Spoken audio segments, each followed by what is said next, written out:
Hello guys, CET के paper 6 के solutions में आप सभी का स्वागत है। चलिए स्टार्ट करते हैं। देखिए, तो जो पेपर में आपके इंग्लिश का फर्स्ट क्वेश्चन था वो था ये, I am interested dash finding out what she did with that money. तो भाई यहाँ पे सीधे सीधे पूछा गया कि इंटरेस्टेड के बाद में कौन सी प्रीपोजिशन का यूज किया जाएगा।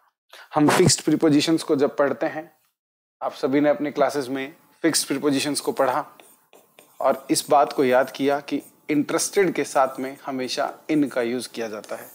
सीधे सीधे इस क्वेश्चन का आंसर आ गया ये। हमने पढ़ा था प्रीपोजिशन चैप्टर में कि फिक्स्ड प्रीपोजिशन के बहुत से क्वेश्चंस आते हैं और इसीलिए आपके पेपर में आपको बहुत से इस तरह के क्वेश्चंस दिखे थे। उसी तरह का एक क्वेश्चन और, I am not accustomed dash giving personal information about myself to strangers. देखिए यहाँ लिखा है अकस्टम्ड। इस अकस्टम्ड के साथ में आप याद रखें हमेशा टू का यूज किया जाता है। अकस्टम्ड के साथ में यूज किया जाता है किसका? टू का। ये इस क्वेश्चन का आंसर हो गया।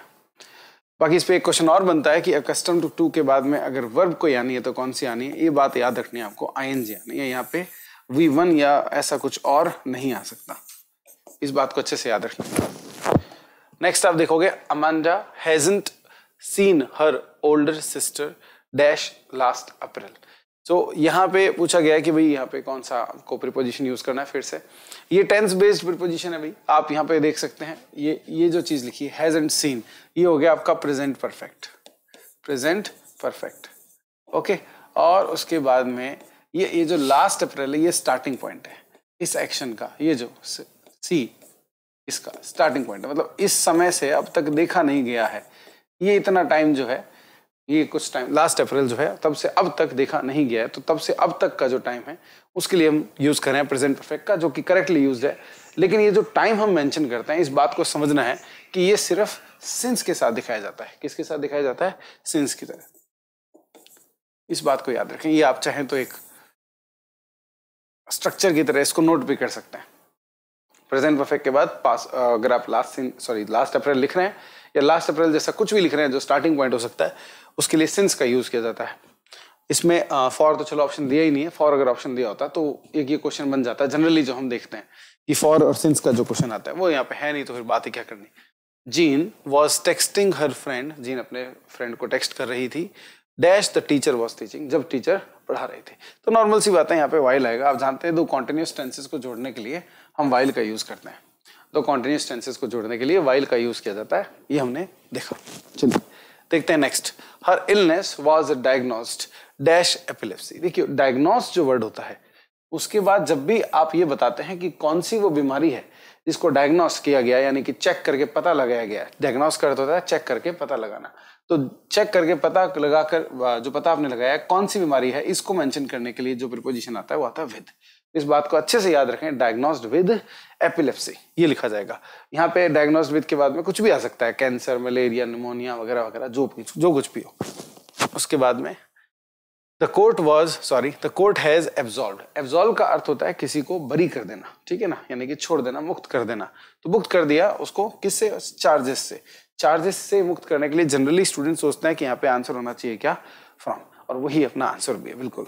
एब्सॉल्व समवन फ्रॉम समथिंग होता है, ठीक है। तो ये बात आपको अच्छे से समझ में आ गई। ध्यान रखें कि एब्सॉल्व वर्ड का अर्थ होता है किसी को दोष मुक्त करना। आप चाहें तो लिख सकते हैं, इसका अर्थ क्या है? दोष मुक्त। अच्छा, चार्ज का यहाँ पे जो अर्थ है, यहाँ पे है जो भी उस पर आरोप लगाए गए थे।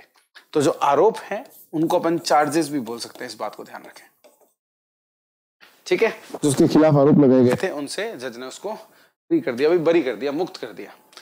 शी इज फॉन्ड, ये तो एक ऐसा मतलब आप कह सकते हैं वर्ड है भाई, फॉन्ड, शौकीन होना, जो हम बचपन से ही भाई बहुत अच्छे से इसको याद कर लेते हैं कि फॉन्ड के साथ हमेशा क्या आता है? ऑफ आता है। जिस भी चीज के आप शौकीन हैं वो चीज आप जब बताते हैं तो लिखते हैं फॉन्ड के साथ of. I am fond of travelling, I am fond of ice cream, I am fond of dosa, I am fond of whatever. जो भी आप चीज पसंद करते हैं आप लिखते हैं आई एम फॉन्ड ऑफ, या जो भी कोई पर्सन है, she is fond of, he is fond of, they are fond of, इस तरीके से। बहुत अच्छा और इजी क्वेश्चन था। Some small planes are equipped dash parachutes. कुछ जो स्मॉल प्लेन्स होते हैं वो पैराशूट्स के साथ इक्विप्ड होते हैं। तो इक्विप्ड के साथ में आप, जैसा कि मैंने बोला, विद प्रीपोजिशन का यूज किया जाता है। अच्छे से याद रखें कि इक्विप्ड के साथ में आपको क्या करना है?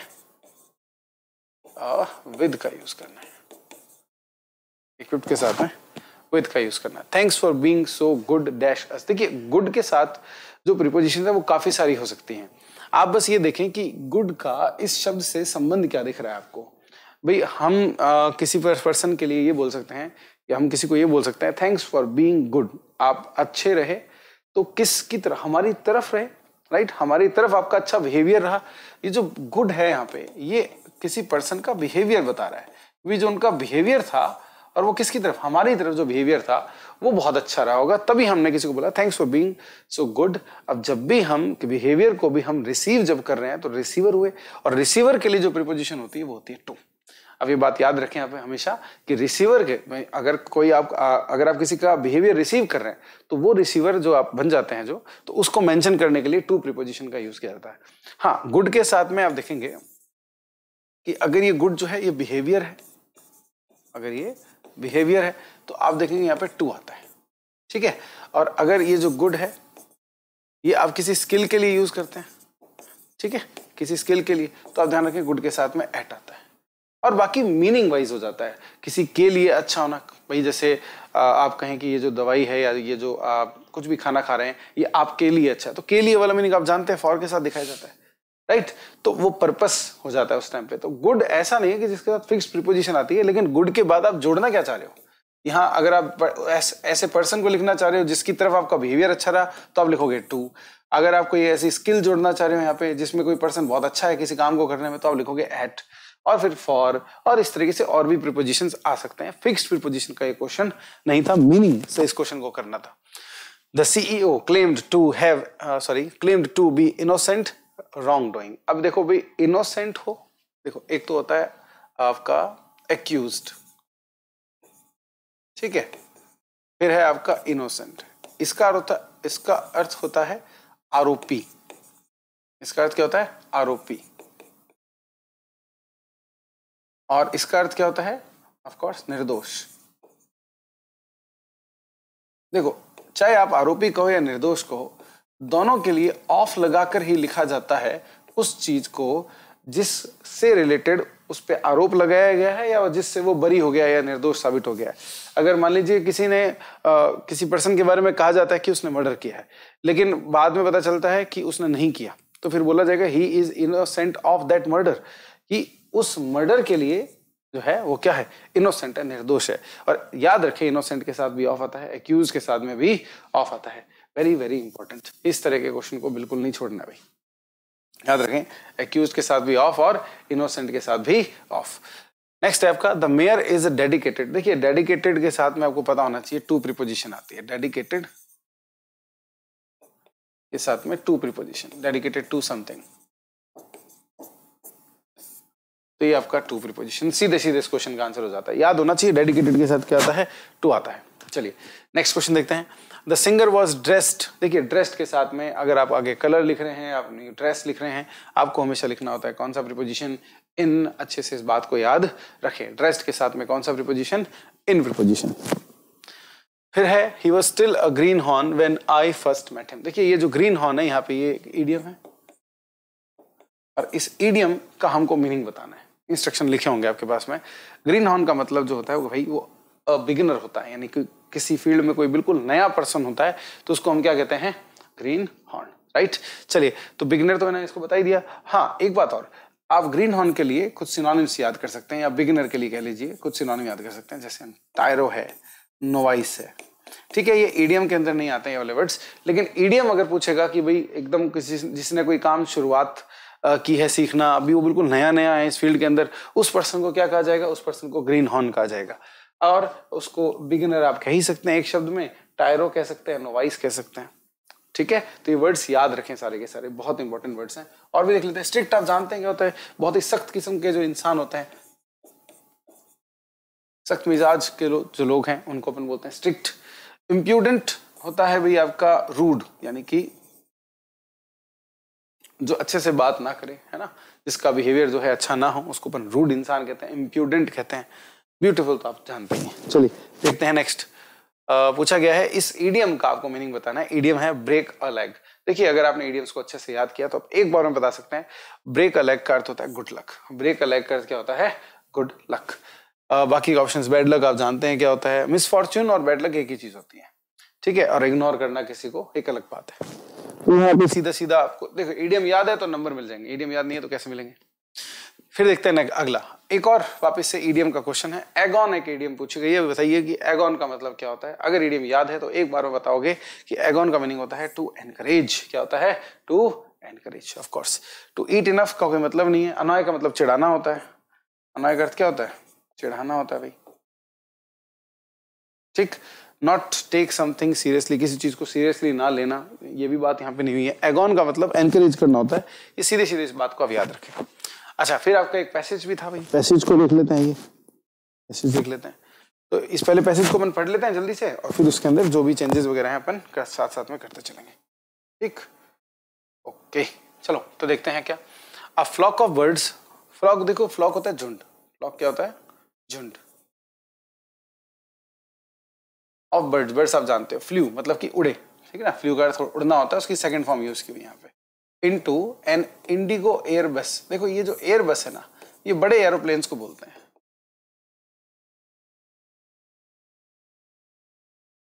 बड़े एरोप्लेन्स जो होते हैं उनको बोलते हैं अपन एयर बस। तो इंडिगो जो है वो एक कंपनी का नाम है,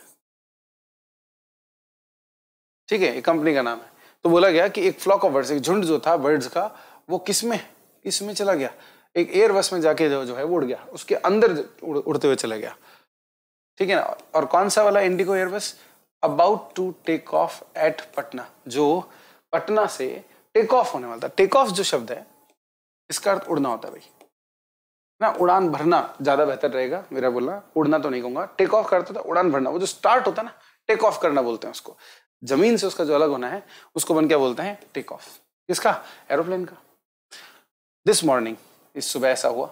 एंड डैमेज्ड द, और डैमेज हो गया, क्या चीज डैमेज हो गया? ये देखिए, प्लेन्स इंजन, प्लेन का जो इंजन है वो क्या हो गया? डैमेज हो गया। ये बात यहाँ पे हुई। बिफोर, इससे पहले की, the captain slammed the emergency brakes. भाई वो तो डैमेज हो गया, और फिर उसके बाद जो है कैप्टन ने क्या किया? इमरजेंसी ब्रेक्स लगाए। कैप्टन जो एरोप्लेन का जो पायलट होता है उसको कहा जाता है भाई, ठीक है। ओके, उसके बाद में the close shave has again forced the glare on the airport already under the scanner for obstacles in its landing approach path. अब ये जो बात लिखी गई है, आइए इसको ढंग से देखते हैं। यहाँ लिखा है क्लोज शेव। क्लोज शेव का अर्थ होता है जब हम किसी ऐसी घटना की बात करते हैं जिसमें बस बार बार कोई मतलब बार बार बच जाए हम। कई बार ऐसा होता है ना कि बहुत क्लोज हम बच जाते हैं, हम कई बार बाइक चला रहे हैं, कार चला रहे हैं, है ना, तो हम बहुत बार बार किसी चीज से, एक्सीडेंट से बच जाते हैं। तो उसी तरीके से एक्सीडेंट से बचने के लिए, बिल्कुल बाल बाल बचने के लिए एक ईडियम होती है क्लोज शेव। अब ये जो क्लोज शेव है, यानी कि जो बार बार बचना है, हैज अगेन फोर्स्ड, इसने मजबूर कर दिया है, द ग्लेयर ऑन, इसने फोर्स किया मतलब कि हम ध्यान देना पड़ेगा हमको। ग्लेयर का अर्थ होता है किसी की तरफ एंग्री लुक, यानी कि गुस्से से किसी की तरफ देखना जो होता है वो क्या होता है? आपका ग्लेयर होता है। इसने फिर से फोर्स किया है एक ग्लेयर, यानी कि मतलब मजबूर कर दिया कि हम गुस्से से देखें किस चीज पे भी? On the airport already under the scanner for obstacles. एक उस एयरपोर्ट पे जो पहले से क्या था? अंडर द स्कैनर था, यानी कि उसको जांचा जा रहा था, देखा जा रहा था कि उसमें क्या कमियां हैं। किस चीज की कमियां भी? इन इट्स, उसके लैंडिंग अप्रोच पाथ। तो जो लैंडिंग अप्रोच पाथ होता है, देखिए भाई, जो आपका एरोप्लेन होता है, आप सभी लोग जानते हैं एरोप्लेन कुछ इस तरीके से लैंड करता है भाई। आपका ये एरोप्लेन है, मान लीजिए यहाँ पे, ठीक है, ये मान लीजिए जैसे ये एरोप्लेन है और ये लैंड करता है इस तरीके से। तो ये जो इसके जो पाथ है, ये जो रास्ता है, इसके अंदर कभी भी कुछ भी खराब या कुछ भी गलत या कुछ भी ऐसा या कोई अड़चन, कचरा, ऑब्स्टेकल, बाधाएं कुछ भी नहीं होनी चाहिए। नॉर्मल सी बात है, क्योंकि बहुत सारी जिंदगियां दांव पे होती है। उस टाइम पे, उतरते टाइम अगर कुछ ऐसा गलत है वहां पे, तो उससे प्रॉब्लम हो सकती है।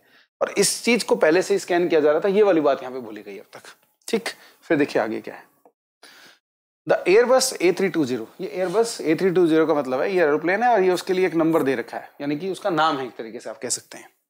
कैरिंग 89 पैसेंजर्स, जो क्या कर रहा था? 89 पैसेंजर्स को कैरी किया हुआ था। इसका अर्थ है कि उसके अंदर 89 पैसेंजर्स थे। एंड 6 क्रू मेंबर्स, जिसने क्या 6 क्रू मेंबर्स जो है वो कैरी किए हुए थे। हैड स्टार्ट हो चुका था। और टैक्सिंग देखिए, टैक्सी जो शब्द है, वैसे तो टैक्सी का अर्थ आप जानते हैं, टैक्सी होता ही है, लेकिन टैक्सी को जब आप एक वर्ब की तरह यूज करते हैं तो इसका अर्थ होता है किसी एक तो एरोप्लेन के ही सेंस के अंदर जो उड़ना होता है ना, टेक ऑफ करना जो होता है, उससे पहले जो एक एरोप्लेन धीरे धीरे चल रहा होता है ना, रोड पे जो चल रहा होता है, उसको टैक्सिंग कहते हैं, ठीक है ना। मतलब और जो आपके 4 व्हीलर वगैरह होते हैं उनके लिए भी अपन ये यूज कर सकते हैं। और उसका अर्थ होता है धीरे धीरे किसी जगह पे चलना, रुकने से पहले, कहीं रुकने से पहले या फिर टेक ऑफ से पहले जो आप धीरे धीरे भाई किसी भी व्हीकल को चलाते हो उसको अपन टैक्सी कहते हैं। टू मूव स्लोली अपन कह सकते हैं, टू मूव स्लोली, अभी अपन कह सकते हैं to move on the ground, ऐसे कह सकते हैं एरोप्लेन के सेंस में, to move on the ground, ठीक है। व्हेन द बर्ड्स, जब बर्ड्स जो है possibly attracted by the waste pileup, देखिए वेस्ट का तो कचरा हो गया, पाइलअप का होता है ढेरी। कई बार होता है ना किसी जगह पे वेस्ट यानी कचरा जो है वो बहुत ज्यादा इकट्ठा होता जाता है, उसकी ढेरी बन जाती है, तो ढेरी को ही अपन क्या कहते हैं, पाइल कहते हैं। तो ये कह रहा है कि जब उसने टैक्सी करना यानी कि धीरे धीरे चलना स्टार्ट कर दिया था, तो जो बर्ड्स थे पॉसिबली अट्रैक्टेड, कि संभावित तौर पे वो अट्रैक्टेड थे किस चीज की तरफ, जो वेस्ट पाइलअप था। ये आप जनरली जानते हैं जहां भी कचरा अपन इकट्ठा कर देते हैं वहां पे ये जीव जंतु जो है अपने पहुंच ही जाते हैं। और उसी तरीके से बर्ड्स भी जो है उनका जो फ्लॉक था, उनका झुंड था, वो वहां पे जरूर पॉसिबली अट्रैक्ट हुआ। और अट्रैक्ट होने के कारण या वहां जाने के कारण या वहां उसके आसपास उड़ने के कारण जो है वो क्रैश हो गया इनटू द प्लेन, प्लेन के अंदर जो है वो अंदर चला गया। ऑन द लेफ्ट, वो भी किसके, प्लेन के लेफ्ट में, अराउंड 8:05 AM। और किस समय ये बात घटना हुई है, लगभग 8:05 पे ये घटना हुई है। द पायलट, जो पायलट था उसने हिट किए ब्रेक्स, ब्रेक्स जो थे उसने हिट किए, मतलब उसने ब्रेक्स लगाए फटक से, ब्रिंगिंग द प्लेन, जिससे प्लेन जो है टू अ स्क्रीचिंग हॉल्ट। देखिए स्क्रीच जो शब्द होता है ना, स्क्रीच, स्क्रीच का अर्थ होता है, वैसे तो स्क्रीच का अर्थ होता है तेज ध्वनि जो होती है, तेज ध्वनि, तीखी, तेज और तीखी ध्वनि जो होती है उसको स्क्रीच कहते हैं, ठीक है। और ये जो हॉल्ट शब्द है, ये हॉल्ट, हॉल्ट का अर्थ होता है रुकाव, कि कोई चीज अगर रुक गई है तो उसको अपन हॉल्ट कहते हैं। तो भाई ये जो ब्रेक लगाए गए उससे क्या हुआ, प्लेन को एक तेज ध्वनि के साथ, आपने देखा होगा ना टायर्स को बहुत तेज, अगर कोई स्पीड पे अगर कोई भी कार है, बाइक है, ट्रक है, उसको अगर रोका जाता है ब्रेक लगाते हुए तो एक स्क्रीचिंग एक साउंड आती है, एक साउंड आती है एकदम, जिससे क्या होता है अपन जिसको सुनते हैं और अपन देख के कई बार ऐसे यूं हो जाते हैं कि शॉक भी हो जाते हैं कि कैसी इस तरह की साउंड आई है। अब आई गेस आप समझ गए होंगे जिस तरह की साउंड है, तो वो साउंड के साथ में वो हॉल्ट हुआ यानी कि वो रुका। सेकेंड्स बिफोर टेक ऑफ, ये घटना कब हुई है, टेक ऑफ से बस कुछ सेकंड्स पहले, यानी कि ये घटना जो है बहुत बड़ी दुर्घटना में चेंज हो सकती थी अगर वो प्लेन टेक ऑफ कर चुका होता और तब ऐसा हो जाता, तो उस टाइम पे ब्रेक लगाना पॉसिबल नहीं होता है, क्योंकि लेफ्ट जो था उसका इंजर्ड हो चुका था, या मैं ऐसे कहूंगा डैमेज हो चुका था, सॉरी। सोर्सेस सेड, क्या लिखा है, सोर्स कहते हैं, सोर्सेस ने कहा that plane would have been, plane जो है वुड हैव बीन रनिंग, जो है वो चल रहा होता या उड़ रहा होता at a speed of about 40 nautical miles at the time. भाई वो कह रहे हैं कि उस टाइम पे वो जो है लगभग 40 नॉटिकल माइल्स की स्पीड पे था, या फिर आप कह दीजिए 74 किलोमीटर प्रति घंटे की रफ्तार पे था। फ्लाइट 6E385 वॉज शेड्यूल्ड, देखिए यहाँ पे शेड्यूल्ड होगा, ये थोड़ा सा इसमें टाइपिंग मिस्टेक हो गई, ये जो था फ्लाइट 6E385 वॉज शेड्यूल्ड, उसको शेड्यूल किया हुआ था to take off at 8:10 AM। देखिए ये घटना हुई है 8:05 पे। और एक दूसरी फ्लाइट है, फ्लाइट 6E385, दूसरा एरोप्लेन है, वो शेड्यूल्ड था, यानी कि उसको शेड्यूल किया हुआ था, यानी कि टाइम जो है उसका फिक्स किया गया था कि 8:10 पे उसको भी क्या करना था, टेक ऑफ करना था फॉर दिल्ली, जिसको दिल्ली जाना था, एंड ऑनवर्ड टू हैदराबाद, और उसके बाद उसे हैदराबाद जाना था, बेंगलोर जाना था, एंड विशाखापट्टनम जाना था। ये यहाँ तक बात हुई है। फिर क्या लिखा है देखिए आगे, the left hand side engine, जो लेफ्ट हैंड साइड का इंजन था of the aircraft got damaged, उसके एयरक्राफ्ट का लेफ्ट हैंड साइड का जो इंजन था वो डैमेज हो गया था। आफ्टर इट वाज हिट, किस चीज के बाद में, कि जब वो हिट किया गया, यानी कि जिससे मार लगी, किसके द्वारा, बाय द बर्ड्स, बर्ड्स अंदर चले गए। आप जानते हैं एरोप्लेन बहुत ही फ्रेजाइल सी चीज होती है, अगर देखा जाए तो बर्ड्स जैसी चीज जो है वो इसको नुकसान पहुंचा सकती है, इंजन बहुत तेज चलता है उसका। देयर वर नो कैजुअलिटीज, भाई जो कैजुअलिटीज थी वो नहीं थी, ये बात देखने वाली है, यानी कि कोई भी हताहत नहीं हुआ। कैजुअलिटी का अर्थ क्या होता है, हताहत होने वाले जो लोग होते हैं उनको भी कैजुअलिटी कहा जाता है, इस बात को भी कैजुअलिटी कहा जाता है कि कुछ लोग हताहत हो गए। फॉर्चुनेटली यानी कि बाय लक, है ना, लकीली कैजुअलिटीज नहीं थी, गुड। फिर उसके बाद में and all passengers were taken out, सभी पैसेंजर्स को बाहर ले आया गया ऑफ द एयरक्राफ्ट, एयरक्राफ्ट में से इमीडिएटली, ठीक बाद में, हाथों हाथ उसी समय। After the pilot took it to the parking way, कि पायलट जो है, भाई देखो पूरी घटना आपको समझ में आ रही होगी कि वो टेक ऑफ करने वाला था और एरोप्लेन के अंदर क्या हो गए, बर्ड्स जो है वो उसमें भिड़ गए, उससे लेफ्ट इंजन जो है उसका खराब हो गया, पायलट ने ब्रेक लगा दी, अब ब्रेक लगा दी तो नीचे ही रहेगा, नॉर्मल सी बात है। अब पैसेंजर्स को हाथों हाथ नहीं निकाला गया, पहले उसने क्या किया, जो पार्किंग बे है, पार्किंग आप समझते हैं क्या होता है, तो पार्किंग बे एक एरिया होता है जिसके अंदर एरोप्लेन को जो है वो मूव करा दिया जाता है और वहां पे उनको ले जाया गया, उसके बाद में पैसेंजर्स को क्या किया, निकाला गया, ये बात यहाँ पे हुई है। The aircraft has been grounded, और एयरक्राफ्ट जो है उसके बाद में अब तक ग्राउंड कर लिया गया, यानी कि उसको उस पर रोक लगा दी गई है एक बार के लिए, है ना, नॉर्मल सी बात है, लेफ्ट इंजन उसका उड़ चुके, अब क्या करेंगे उसका, एंड इट विल ऑपरेट, और ये जो है ऑपरेट करेगा, यानी कि काम करना वापस से चालू करेगा, ओनली आफ्टर, किस चीज के बाद में, the safety engineers of IndiGo give a fit to fly certificate, ये जो सेफ्टी इंजीनियर्स हैं वो जब तक, सेफ्टी इंजीनियर्स जो हैं ऑफ इंडिगो के, उसे दे दें, क्या दे दें, a fit to fly certificate, एक सर्टिफिकेट ना मिल जाए उसको जब तक, फिट टू फ्लाई का अर्थ क्या है कि हाँ भाई रेडी टू फ्लाई है, कि वो उड़ सकता है अब, ऑफ कोर्स लेफ्ट इंजन तो उसका खराब हो चुका है, अब कहां से उड़ेगा वो, उसके बाद जब उसको ठीक कर लिया जाएगा उसके बाद ही उसको उड़ाया जाएगा। एन इंडिगो सोर्स जो है एट पटना एयरपोर्ट सेट, एक पटना एयरपोर्ट पे जो इंडिगो सोर्स यानी कि कोई व्यक्ति होगा उसने बात ये बताई होगी, तो उसके बारे में कहा गया है कि उसने ये बात बताई कि भाई वो फिट टू फ्लाई, इसको सर्टिफिकेट मिलेगा, उसके बाद ही वो उड़ पाएगा। All passengers were accommodated on other Indigo flights, जो बाकी के पैसेंजर्स थे उनको अकोमोडेट किया गया, यानी कि ठहराया गया, इस पे अदर इंडिगो फ्लाइट्स में, उनको भी तो जाना था भाई, ठीक है प्लेन तो खराब हो गया लेकिन उनको जाना तो है ही, तो उनको दूसरी फ्लाइट्स पे क्या किया गया, बिठाया गया, अकोमोडेट किया मतलब एडजस्ट करके बिठाया गया। द सोर्स एडेड, ये बात जो है ये सोर्स ने ऐड की, ये अपना पैराग्राफ हो गया। जब अपने पूरे पैराग्राफ को, पैसेज को पढ़ लिया है, अब हम आगे बढ़ सकते हैं, क्वेश्चंस देखते हैं।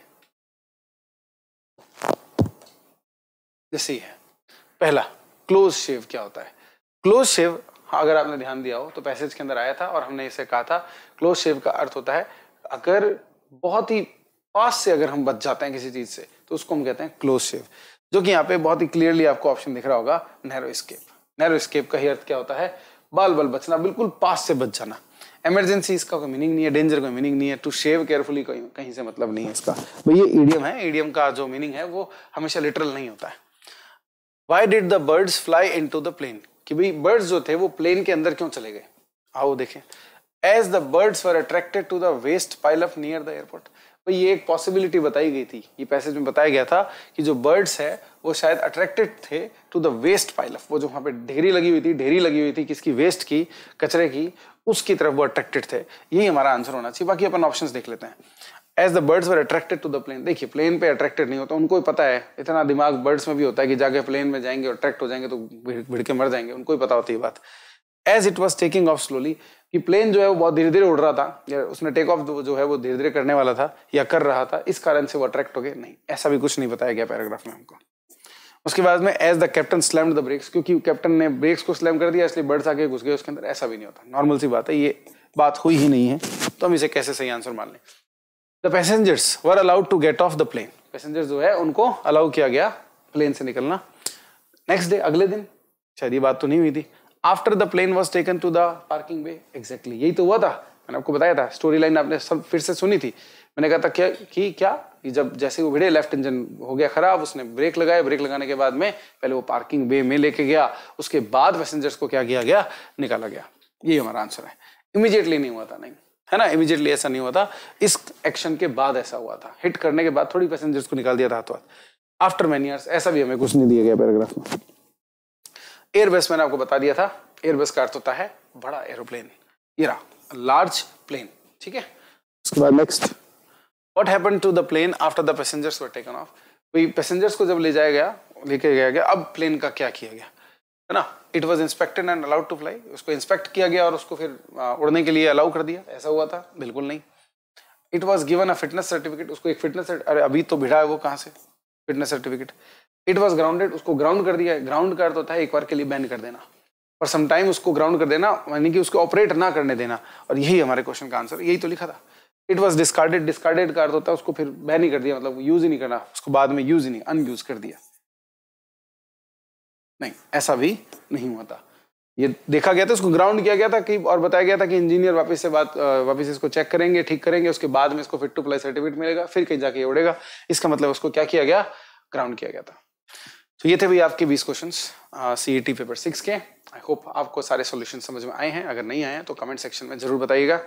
मैं आशुतोष, मिलूंगा आपसे नेक्स्ट वीडियो में। Thank you so much.